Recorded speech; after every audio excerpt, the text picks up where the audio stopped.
సూర్యాపేట జిల్లాలో శిశువుల విక్రయానికి పాల్పడుతున్న అంతర్రాష్ట్ర ముఠాను పోలీసులు అరెస్ట్ చేశారు. 6 మహిళలతో సహా మొత్తం 18 మందిని అదుపులోకి తీసుకున్నారు. ఈ ముఠా ఇప్పటి వరకు 28 మంది శిశువులను విక్రయించినట్లు పోలీసులు అనుమానిస్తున్నారు. కాగా నిందితుల వద్ద ఓ శిశువును గుర్తించిన పోలీసులు చైల్డ్ వెల్ఫేర్ అధికారులకు అప్పగించారు. తెలంగాణతో పాటు ఉత్తరప్రదేశ్, రాజస్థాన్, గుజరాత్ తదితర రాష్ట్రాల్లో ఈ ముఠా నేరాలకు పాల్పడినట్లు పోలీసులు తెలిపారు.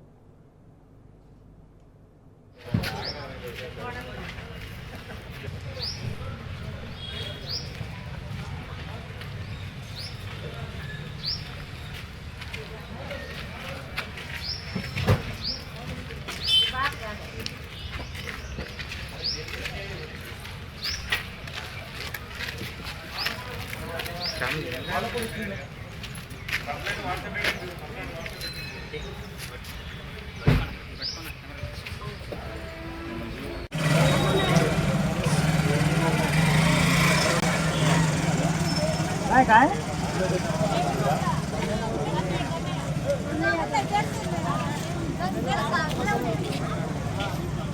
ఏమైందమ్మా ఏమైందా బాధపడుతుంది ఏందని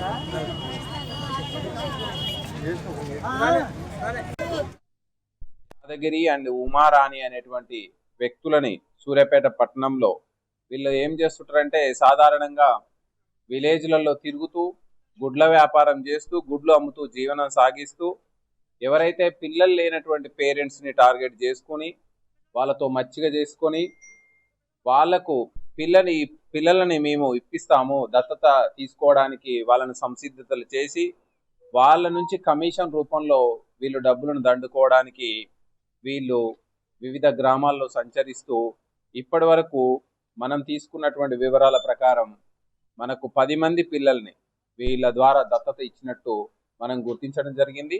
ఇంకా కొన్ని వివరాలు రావాల్సి ఉంది. మొత్తం ఈ ముఠా ఎంతమందిని మనకు ఈ విధంగా ఇల్లీగల్ దత్తత ఇచ్చినటువంటి వ్యవహారం మనకు బయటికి వస్తుంది.